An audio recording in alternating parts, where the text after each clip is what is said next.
both of you. Thank you very much. We're really keen to bring members together to have a fireside chat just around matters grid.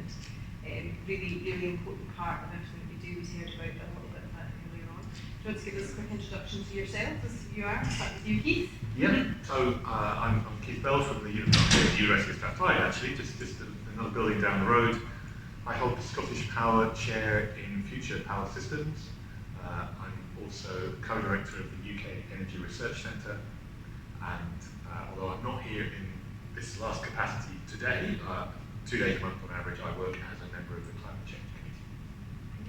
And I'm Callum MacIver, a research fellow here at Strathclyde as well. I've been working under Keith for a number of years, and I've been involved in, well, I'm an electrical engineer by background, working on power systems issues and increasingly market issues. Currently working on a project related to locational marginal pricing, which is why Keith has asked me along to. I prefer the word we rather than under. Under and with. Yeah, locational marginal pricing has become something of a fascination for us. So to do a quick kind of scene set around where we'd be as an industry and as a trade association. So we were very fast to work on the evidence to the negative impacts of transmission, network use assistance charges, transmission charging. And it emerged quite quickly, and in terms of the industry coming to us and telling us about issues with it, and identified it as a barrier across all technologies, and therefore a barrier to net zero and reaching net zero. We were pretty successful in our influencing on that, and that took a lot of work in illustrating it. The reason why your research is at this level is because this is highly complex stuff, and it's not just about the infrastructure, it's how you pay for the infrastructure and how you pay for using that infrastructure too. So we were successful in kind of illustrating the problem and influencing the need for change, but alighting on a solution has been more challenging because there are many different ways to do this. But we were successful in that, like I say, but the proposed change to this locational marginal pricing to LNP is in many ways worse, sort of bringing a lot of the worst aspects of TNUoS in terms of distance-related charging, but added complexity, and an industry has been, again, very quick to come to us as a trade association to tell us what they think of this. But, from my perspective, we can't just point to the problem, we need to start to think about what the solution is, being part of the solution. That's what this conversation is about. I'm not sure we're expecting this, we're going to come up with a solution. No, I don't think we could discuss the pros and cons of different, but hopefully. Principles. Yeah. So I think we're all sort of pretty clear on this, but let's talk a little bit about LNP and why is it appealing to regulators and what do they want to achieve? Because there is a reason why they've come up with this as a solution. So I suppose, it's been long favoured by, let's say, power system economists for a long time. There is this kind of initial recognition that it's not a completely open market for the buying and selling of electrical energy. It is constrained by various factors. The electricity system, electricity as a commodity, is more constrained, arguably, than other sort of commodities because of really the kind of lack of inherent storage ability. The system itself has very little kind of stored energy in it. You compare with, say, the gas system. You get line packs, so it gives you a margin for error. On a kind of daily scale, there's a kind of a charging and discharging of the system. So the need for production and demand to be balanced, you've got a little bit of flexibility in that, which we don't have in electricity. You've got to balance things second by second. And also, the network has a finite capacity, as it does with gas, as it does with any commodity that you're moving around. But these other commodities, there tends to be a bit of a kind of temporal aspect where you've got a bit of margin for error that you don't have in electricity. So the economists have lighted upon this idea that the value of electrical energy is restricted by your ability to buy it. So the fact that the network cannot transport at the time you want it all of the energy that you want means that the notion of a system-wide price can't really apply. It doesn't make sense to them to say that there is a single GB price of electrical energy because depending on where you are, you can't make use of whatever it is at that price. You are restricted. then you kind of go in, I mean, also there are temporal kind of restrictions, especially to do with fossil fuel plant. It takes a while to get it up, running, reheat it up. When you shut it down, you have to let it cool properly before you can start it up again. We have these other kind of temporal issues around the availability of wind and so on. So there's a kind of a coordination kind of piece there. So it's the coming together of the spatial and the temporal aspects, reflecting the fact that the value is not always the same. You can't always buy the cheapest, megawatt hour that apparently is available that leads to this idea of locational marginal pricing. And then you can get into arguments about, well, how location is location.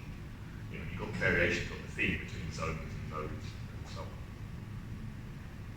on. Any thoughts on that, and to build on it, why, from an industry perspective, we see it as incompatible with us achieving net zero, and certainly to developing projects in Scotland? What's been the focus of your research? Well, just to build on the first point, why it's what the case for it is probably goes back to the building on Kate's point is what that leads to is constraint payments, which have been spiralling recently, and that's what people point to as a key saving that could be made. Actually, the fact that we've got a firm right to transmit energy when we connect means that you're able to be paid for being turned down. Basic premise is that they would move that cost from the consumer to the producer. Now there's arguments to say whether that would be true or not, or whether eventually it gets passed back to the consumer anyway by other means. But that is one of the big pushes for it. Another one is signals around sort of operation of the system in terms of giving perverse signals to interconnection, for example. So that these are the sort of practical ways of operating the system where you can see an argument that can be made here for you don't want to be sending a signal that would say we import energy from Norway when there's a constraint on the B6 boundary between Scotland and England, because that's what the national price says, whereas a local price would give the signal to export from Scotland to Norway, for example. And the converse of that is that most business cases will be built on the premise that you're going to receive money for those constraint payments. People have got very long-term contracts, very long-term business plans built upon this premise, and to pull the rug from under that is quite a big issue, I guess. Yeah, I think it's that point about the cost of the constraints. Instead of being borne immediately, as very obviously by all the market participants through the way that the balancing service use of system charges is recovered, but basically needs to get passed back through to all consumers. And instead, the consequence of constraints, you're just not scheduled. If you're sitting in an export constrained zone like in Scotland, if you're not scheduled, you can't sell your energy. So that's where the cost pops up, apparently back to producers, and represents a threat to this, I imagine, the sort of business case of developments by your members. Although, as Callum says, it's one piece of a kind of potentially quite a big jigsaw, because there is the potential for that to be somehow compensated for by other means. But the kind of, I suppose, the main risk that we might be conscious of is, does that just put a block on investment? So, if the locations in which new wind can be developed or other sorts of low carbon generation can be developed, if those locations you can't build a business case because your revenues are restricted, because the network capacity is restricted, then the stuff doesn't get built. And then that's when the kind of threat to emission reduction and the carbon sinks carbon budget and so on, and net zero eventually comes from. That might just represent a delay. But on the other hand, the proponents of LNP or other locational signals would say, well, it just means you go build somewhere else where you can get access to the network. But that may mean, but it's quite likely to mean, these other locations, from another point of view, are more expensive. It's not as good a wind resource, or I don't know, the seabed is less easy to kind of build on, or whatever. So there is this kind of bigger picture. It seems odd, for that to be the route for things to go, that we're using an ageing infrastructure to determine. And the other part of that is that the network is not, or should not be, just a fixed thing. The network should be being developed to accommodate where the low carbon energy is going to come from and where the demand is and where the demand is going to be, because we're going to be expecting increases in demand for electricity as well. Yeah, so you've anticipated part of my next question, which is about the principles of the system. We're not looking for a solution here and now, but you've just alighted on one, which is building where the resource is based, because that's going to create better economics for your projects.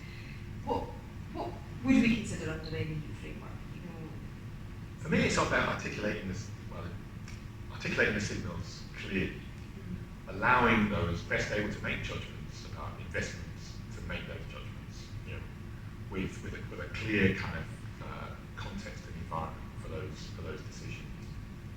So, the idea that we have at the moment of an inverted commas cost-reflective transmission charging, I don't actually think is a bad principle. Because the total cost in the end faced by the consumer is the cost of the energy and the cost of moving the energy. You want the minimum of that sum, but to a certain extent, to the extent that there is a choice of where you put the resources, then you should be going to kind of fit with whatever the network cost would be. The difficulty is in articulating that cost reflectivity in a clear, consistent, accurate, intelligible way. Because it's not easy to do it. The network isn't fixed; it should be being developed. So it should be sort of forward-looking in that sense. We have a problem with TNUoS at the moment that it's done a bit crudely, really. There are kind of arguments about the factors that are in there and how they're calculated, and sort of pretty rough around the edges. But there also need to be considerations about, well, where are the right resources? I mean, we have big problems with trying to develop wind onshore in England. So that pushes wind development. Okay, maybe the average wind speeds are not so good anyway, but it pushes you towards offshore, pushes you further north, that pushes you, elsewhere. So the overall kind of package of measures has to take account of the locations that are feasible to be developed and whether they collectively add up to what we need as an overall economy to get to net zero. it does feel like that now that we've muddled two things together, completed two things that don't work, as in the minute by minute demand and supply picture with the signal that we need for building for the next 5, 10, 20 years. And it does seem odd that we've got these things packaged up together in the current system. Yeah, I mean, we've talked about this, haven't we, Callum? And we've been we're kind of going out and talking to various different parties, not just in this country, but in other places, the US in particular. I mean, I think what we've seen is a bit of scepticism from the US, and people we've spoken to, depends who you talk to, about the usefulness of LNP as a signal to long-term investment, as compared with something that leads to optimal utilisation of what's already there. But I suppose you could argue, just to sort of try and be slightly fair to them, that in the end, what is utilisable is a product of investment. So some of the proponents of LNP particularly sit among battery developers or some of the kind of newer suppliers, stroke retailers, who think they've got a service to offer and money to be earned from flexibility on the demand side. So they want those prices to vary through time and across locations, because it helps them to extract value from building a battery in a particular place and then operating it to buy energy when it's from the market when it's cheap and sell it back to the market when it's expensive. So they want whatever will kind of best support those kinds of businesses, which they argue, they believe is something like LNP. I mean, to be fair, again, those services are useful to the system. They should be part of the overall mix of getting to the least cost of low carbon, reliable supply of energy. But do we throw the baby out with the bathwater? No, indeed. We've talked about that, the need to get sharper on how you price those things and how you drive an incentive for them to come, because we need them. We really need them. So there's members within SI even then who see the inherent value of LNP, particularly in particular geographies, and it's exactly kind of what you're talking about. They think that their technology can bring a system tool, I guess, as well as generation into there, and have this idea that perhaps they would drive a more varied local market, a know, the local energy market, for example, with green hydrogen, to become a sort of cheaper option to grid transmission. Any thoughts on that? You know, is that a potential reality? Is that going to grow local markets? Got interested to hear your international conversations. Yeah, and that point about interconnector, but might equally apply to, so as to electrolyzers and so on. It's possible that it can drive these, or it would force almost these demand side development, I guess, to give you a route to market for something like Scotland, which would be put a big question mark over if LNP came in. So those sorts of market-driven solutions may well develop on the back of that and provide an answer. I think the evidence we've seen from the States and other places is that there is evidence that it can drive some build-out of things like solar, particular technology, storage, for example, not necessarily of larger sort of dispatchable or wind type technologies. I think that would be my worry. It's a double-edged sword. It would be great to see that development of more localised markets, localised resilience. But the other side of that coin is do you then almost undermine the needs that we have, say, for large dispatchable? It's that tension of what we've built the last sort of decade and what we think the future is going to be on driving that development. It's on this long-term security of investment or revenue, essentially, with CFDs, just providing that sort of safe haven for investment. So it really sort of all these goals of being able to operate the system pulling in a slightly different direction, as you say.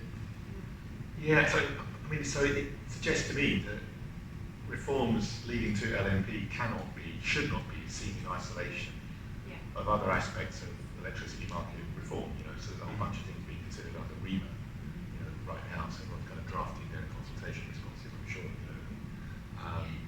They're more like life's work than consultation responses, I think, in sense. Yeah, There's a lot in there. Absolutely. So there are ways in which potentially, investment in renewables, including in Scotland, where that investment case could be sort of protected to a degree, where the cost of capital is minimised. That's a big part. What would be the impact on cost of capital for stuff that makes sense from a kind of the feasibility of development and location point of view of something like LNP, and what sort of grandfathering of rights for existing connected assets would be put in place. The proponents talk about things like financial transmission rights, which we've actually had to work quite hard to understand exactly how it really works in practice. There's quite a lot of sort of detail in that. There's also stuff which I'm still trying to get my head around as well, of how the idea that a centralised market based on locational marginal pricing is not obligatory. So the fact that you can opt out of it, and this does exist in parts of the US where it takes place, but that just strikes me as offering all sorts of opportunities for manipulation of the market. But I think our speculation would be that if you are a wind farm owner in Scotland and you've got a contract for difference, then you would opt out of any centralised LNP market. You would be in effect self-dispatching, and the dispatch of what's left in the centralised market would have to seem that you're doing what you're saying you're doing. So that's the way you would protect yourself, but that's going to have an impact on the rest of the market. Depending on the extent of that, I think you can imagine the situation we're just back to where we started. We're in a GB wholesale market that is self-dispatch right now. It's all self-dispatch. You end up getting so close to that because so many parties have opted out that you've instituted this huge change and actually not change anything. And not created something better than someone before.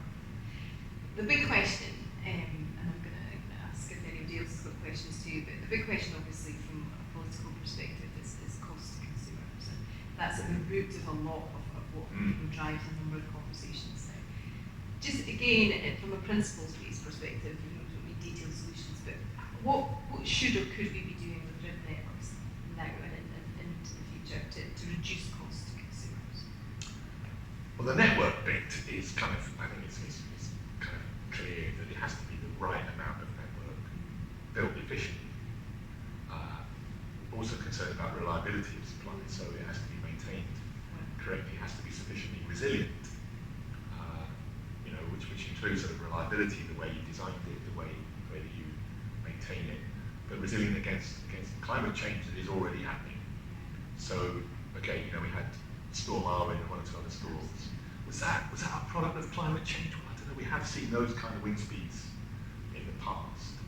I'm told it was a very unusual direction back at the end of November, which caused a lot of the problems. But what we've seen through the summer, is massively elevated temperatures. Far above, certainly in the south, far above what we've seen before. So, your thermal ratings of plants are challenged. You've got higher demand for cooling in the summer when you're designing the network, assuming that the demand is not so high in the summer. That's when you tend to take maintenance outages, all that kind of thing. So there are definitely kind of design challenges for the network and for the individual assets. It's getting the right level of investment. I think there's a tension which arises between lower cost in the short term and value in the longer term. And certainly the pressure you see now when the price of energy is so high, it's pretty perfectly understandable that there would be a squeeze from all sorts of parts of the public debate on network costs. We've had Ofgem going through the RIIO-T2 process for transmission and for gas, and we've got the draft determination out for electricity distribution. Which way is Ofgem going to jump on that in the final determination between the pressure to kind of not add to already massive bills by permitting the network companies to do loads of investment versus what's needed for the longer term? Because if you don't do the investment in the right kind of order, the longer term cost will be higher. It's that sort of thing. And such a hard argument to articulate, for anybody, politicians and for network companies alike. But I agree with you. I think yes, we've seen ferocious storm activity. I think the frequency of it will be something that we'll be able to gauge quite quickly actually in the next few years and be able to sort of recognise that there is more that we could and should be doing. Thank you so much. Do we have any questions from the floor? Nick? I'll go. Yeah. The question I always ask in these situations where you've got a complex thing and you're trying to find a solution, you guys have gone a bit further down the road, I think, because you've spoken to international markets already. Is anybody doing this right? Is there any country in the world that you would point out and say, Guatemala has this nailed, take that and put it on I brand? must look at Guatemala, haven't I? Talks to them. Well, I'll give my answer, then Callum, you give your answer as well. But I don't think there is. I mean, the fact that there is so much debate around this suggests that there is no single obvious right answer. They still reform things, they're still tweaking things, even in Texas, which is held up as being, hey, this is how you do it. They've gone through a process over the last 10 years of changing the way they organise their markets. The PJM system, which started out in Pennsylvania, New Jersey, and Maryland, and has stretched beyond that. They're still making tweaks, and even though new sources of energy, heat, I'm certainly know it here, kind of on a simple, and this is of course not the whole story, on a simple levelized cost of energy basis, wind is cheaper than any fossil fuel, definitely cheaper than nuclear, cheaper than anything with carbon capture. You maybe have a bit of a competition between onshore wind and offshore wind in the economies of scale, and solar. Okay, but they're all cheap relative to the alternatives, and that's equally true, so I understand, in the US. But in the US, it's apparently still not enough on its own to drive sort of purely merchant investment in this stuff. There's the unfortunate acronym of the Inflation Reduction Act that was passed recently, and it's been a huge success, I think, in the US. So I was hearing a bit about it the other day. It seems to be very cunningly engineered in terms of the kind of all the pieces that fit together to make it more difficult to unpick should there be a Republican administration coming in the next couple of years. But anyway, they're still relying massively on extra levers, and in the US that means tax credits predominantly. If they didn't need that, if it was all just about the cheapest form of energy, then they wouldn't need these tax credits. So even there, you know, where apparently, you know, I say Texas and PJM have got it started to kind of almost, PJM almost evangelical, kind of, you know, proclaiming the rightness of their model. But there's a big consultation going on in Australia now, right now. I think you've read some of the stuff, haven't you, Callum? Yeah. I think, you know, you speak to people in the US and they almost can't believe we haven't moved to an LNP system. But you speak to people in Australia who have got a zonal sort of system, 5-zone system, but they are sort of under there's pressure coming down from their sort of market regulators to think about moving to a 1400 node LNP system, and I think there's a sort of unanimous sort of backlash. We don't want this from the market participants. So a lot of it boils down to the transitory costs. How do you actually make this change sensibly while we're trying to do all this other stuff? LNP itself, I think, is seen as a good thing, but people maybe wish they'd done it 20 years ago. It does seem to be an inefficient way of dispatching the system you have now. It has brought gains in the markets that have been there, relatively small percentage gains in sort of efficiency, but actually in monetary terms it's fairly significant. But then you look at applying that to a system like GB. I don't think anywhere's done that, you know, and the US are behind us and they're sort of where they're going in terms of decarbonisation. Yeah. And I don't think they've respected the penetration of renewables. Exactly. And then how LNP works in that sort of, you know, this marginal pricing system in a zero marginal price world. That question is still being answered over there for sure. And there's lots of other market interventions that are required to make it all work. So interesting. Yeah, and it's a really well-made point, isn't it, that you need to top up this what looks like a perfect system on paper with fiscal measures And you've got tensions two ways. When it comes back to, you know, I think some of what we're seeing as a price crisis right now, I see it mainly as a wholesale market problem. Mm-hmm. The gas wholesale market globally, and how that feeds into the electricity wholesale market. And then what part of the electricity wholesale market is just sort of tracked on the cost of gas. Mm-hmm. And how much of that needs to be passed through to consumers. And, you know, there is this thing about, well, you know, a marginal pricing based thing, whether it's a system marginal price or a zonal or a nodal, is there a risk of excessive infra-marginal rent? You know, so people who've got much lower costs who are benefiting from the marginal price.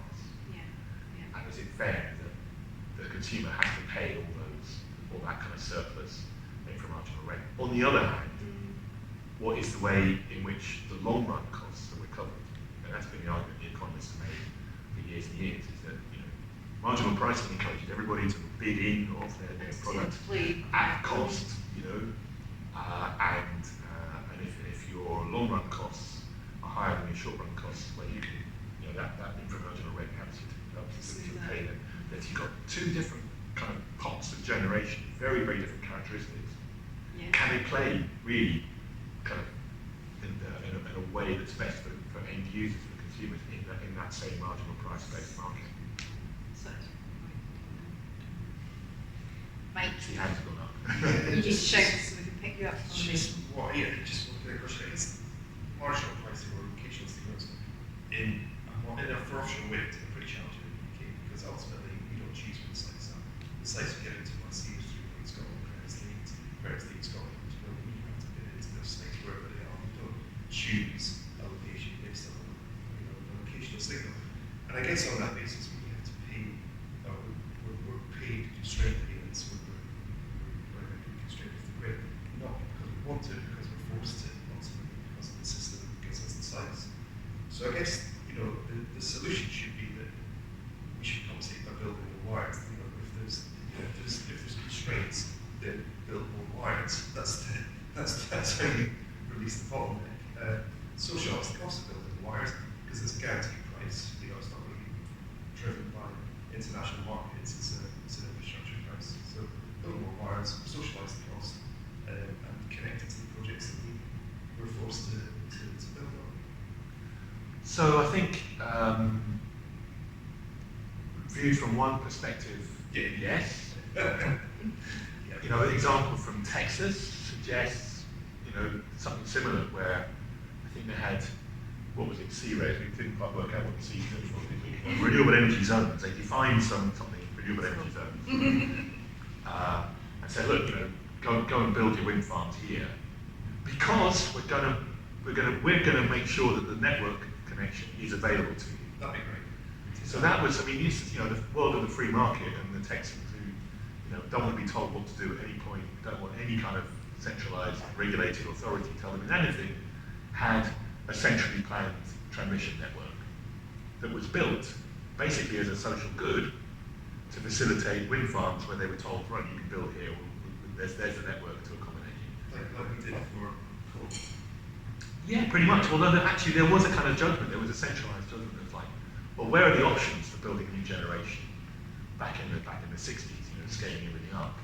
Well, we could put things sort of here and here, and that means more network, or we could put things a bit closer to the demand, that means less network, but you know, maybe the kind of energy resources are a bit more expensive. So what's the right answer? Given, that's what I said a few minutes ago, you know, the total cost of generation plus the total cost of the network. You know, and so that was, you know, there was a kind of, those chaps, they were always chaps in those days, with leather patches on their elbows and, you know, pencils in their top pockets, you know, made some kind of intelligent judgment about what that looked like. Kind of an alternative point of view would be to say, well, how come did those chaps get it right? You know, were they kind of limiting the options too much? You know, this would have been in England, would have been the CEGB, and they were the ones that had a research project on wind in the early 80s and then abandoned it because Walter Marshall likes nuclear. You know, has that served us well in the long term? I mean, you know, where's the space for innovation for all sorts of entrepreneurs to come in and offer different ways of doing things? So there's another kind of point of view there. And I suppose another kind of question that could be asked is, you know, well, first of all, is 50 gigawatts by 2030, is that deliverable of offshore wind, you know, for Britain? Is that the right amount? Well, there's all sorts of bits that are challenging, I expect. You know, I mean, you will know better than me. And well, let's suppose 50 gigawatts is the right answer. I mean, which sites are available to give that 50 gigawatts? So, you know, does that mean all 25 or whatever, it might be a bit more than that now in Scotland has to be built? Could some of that actually be built somewhere that's closer to demand? Would it give you a lower total cost? I don't know. It doesn't strike me that it all has to be in Scottish waters, unfortunately. That's the point of view of Scottish developments. But there's going to be so much to deliver. It's just going to be challenging to deliver anyway. It'd be different, I think, if we had the choice of going anywhere, choosing a state anywhere we want to go. But we're given what we're given, and that's what we're going to develop. Yeah, so, you know, maybe that's something that Crown Estate should have been working out, maybe along with BEIS, or if you trust the future system operator, along with them, to sort of look at this bigger picture and say, well, actually, these are the zones that should be developed. You know, we've got the scope for this many gigawatts in these places, and given the cost of connecting them and getting the power across the onshore network, this looks like the right picture. And then you can auction off the rights, you know, to develop in those places. That was the argument for SW1, and then that pushed out the central plan because of public opinion. A lot of projects in the sort of east zones, they're under ecological constraints. So you're right, I totally agree, but that's not how the planning system allocates projects. And best projects are often in the water zones. And it's hard to get that holistic network view. But at the point that we're at right now, it's really challenging.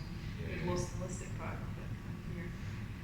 Well, especially the holistic network design, isn't it? But I don't know how holistic it really is. I've got one Ben? question. So the whole point of LNP really was to try and drive this net zero agenda, which we're all kind of striving to try and get to. The principles obviously are then to try and encourage people then to develop, as you've rightly mentioned, renewable energy or energy sources closer to where it is required. So the principle that, yes, it kind of makes sense. Well, I would say the right balance between the cost of the energy coming from these places and the cost so it doesn't have to be right next door. Because, Not necessarily yeah. accepted. So as a developer, and I've trawled the UK for opportunities, and there, particularly you look at south of the border, the opportunities for onshore wind are extremely limited. You know, just as a sort of, you know, when you look at sites for in Scotland, for example, you know, you put a 1,000 metre buffer on everyone's property, you find spaces. You do that in England, and there are no spaces. You know, so the opportunities are very, very limited, which does then drive opportunities in Scotland. Scotland ends up carrying the weight of what we're trying to achieve. The consequences then of going down an LNP route then actually means that you're then forcing Scotland to, you know, pick up far lower prices per megawatt hour, which then in turn drives away investment and makes these partnerships possible, which then going back to the whole net zero argument, then it all kind of falls back on its face. And I think that's the challenge of the LNP conversation, and particularly going too focused in that one direction, is that if getting traction or remains in its current state, actually its core objective then is missed.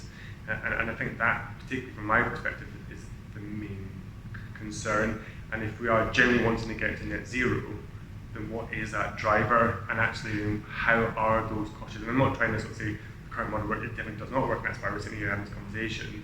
And I think actually, you picked up network charging earlier, you know, actually where are the costs, and actually how do you then share the costs reasonably, particularly on behalf of the consumer?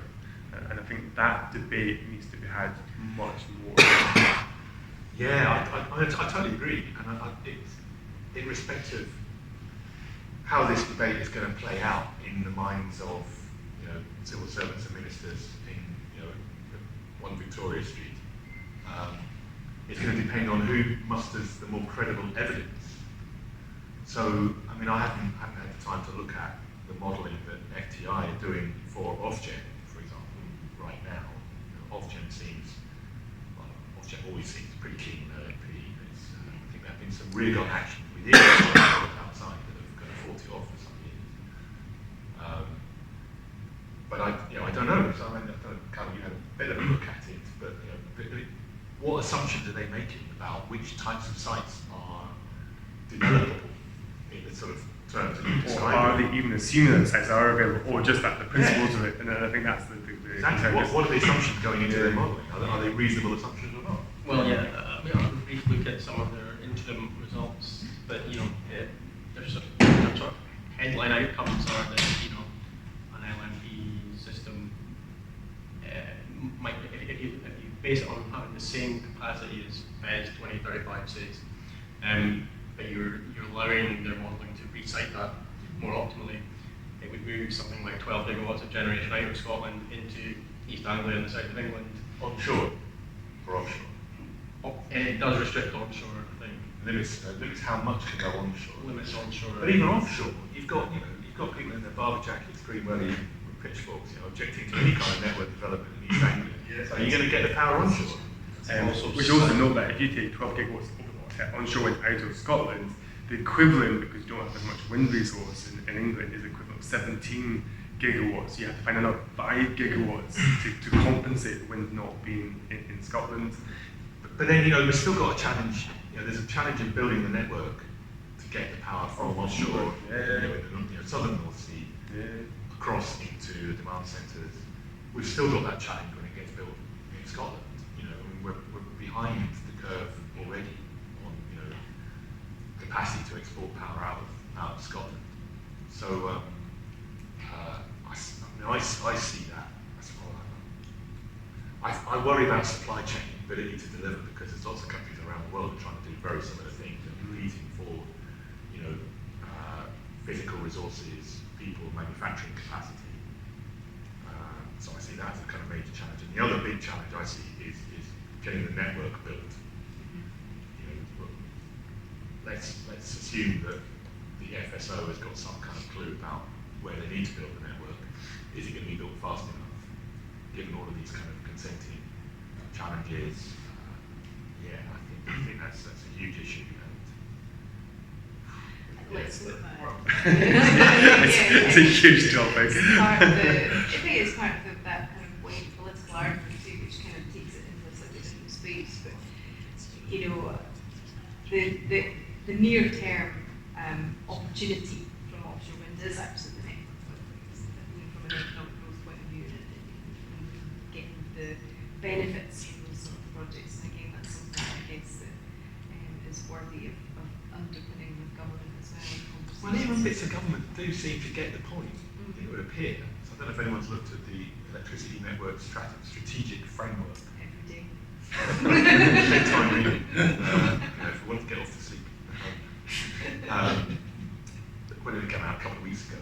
But, you know, they talk there about, what is it, between 50 and 130,000 additional jobs between now and 2050 delivering onshore network reinforcement. That's an enormous number of people. It's a great amount of jobs. Great amount of jobs if only you can find the people to fill them. Well, again, wider topic. I'm aware that we've stretched our time with you, but I think, Adam, do you have a question? You're leading in. Too many. Too many. Give us your favourite question. I sometimes wonder if we look at cost reflectivity, and you can think about this in terms of the NUMOS debate that's going on for a long time, Mack, but also to an extent with LNP, in terms of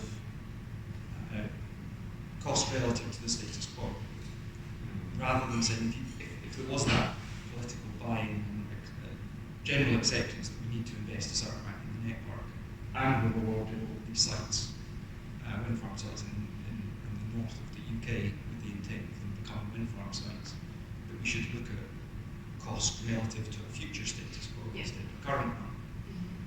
And I wonder if there might be some merit in that, because otherwise we just get trapped in this chicken and egg situation where we say everybody agrees we need to invest in networks, but then the way that our energy market works at the moment kind of prevents us from doing that, because we look at the cost of it and decide that cost isn't acceptable. Yeah, and it's kind of a classic thing about what's the cost versus the value. And we're articulating the value, the benefit over on the right time horizon, are we valuing carbon correctly, all that sort of stuff. So a colleague of ours in the UK Energy Research Centre, Rob Rose, and with a couple of others, did a little bit of work with last year or two, looking at different possible market models and impacts on cost of capital. They talk a bit about maybe think about two phases, kind of a build-out phase of just building stuff, building low carbon generation capacity in particular. And then more of a kind of steady state phase of then you're ultimately utilising it. So maybe there are different market structures that are more kind of appropriate to those different phases. I mean, I've got sympathy with that kind of model, although I'm not sure it's as simple as that. Because there definitely is, there's a build-out phase, but it's not just building out to 2035 when we're aiming for zero carbon electricity, because it's from the sort of 2030s onwards that I expect the demand for electricity to go up.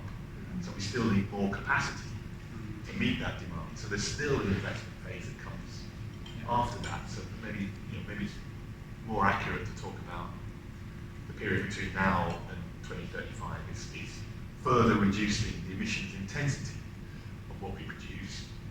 Getting rid of any minimizing dependency on gas. Maybe there's some remnant there just for the last few hours of security supply or something. But maybe there are different sorts of models that might apply. But then I still feel that I've worked out in my own mind the kind of appropriateness of marginal pricing as a model for both stuff that has a high short-run cost, has a high fuel cost, and stuff that has a very low short-run cost. And the CFD already decoupled that.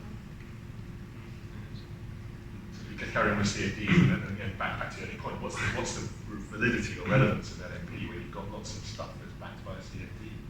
Well, yeah, it becomes more philosophical about how market-driven you want intervention to be, or how state-led, I guess. Yeah, so something like a true market splitting model would split that up, but we'd rely on the market to deliver that sort of. How would you that fix would- players? Yeah. And then I guess it would be thinking about replacing CFDs with long-term PPAs or something else, via some other mechanisms, talk about supplier obligations, things like that, where you could ratchet pressure on suppliers to buy generation from renewables. Because I mean, that model of suppliers being second for everything has proved enormously successful so far. So let's just extend it and give them more responsibilities. Yeah. Not advocating. Just saying that's the sort of option that It is an option. proponents around you might go with Ellen. Yeah. The position we're in right now is not necessarily unpredictable. I think the scale of the issue in terms of pricing is a bit surprising, but I think there are a number of members who've been talking about the way that the market has been structured and the fact that market exit is actually very likely if there was a fluctuation in prices. Less than what we see right now. So it's come to Yeah, pass. the resilience of the market has not proved to be It's not very been great. high. Absolutely not. No. We've seen it pointed out, of course, by the National Audit Office as well. Perhaps it wasn't an awful lot of long-sightedness in some of the structure.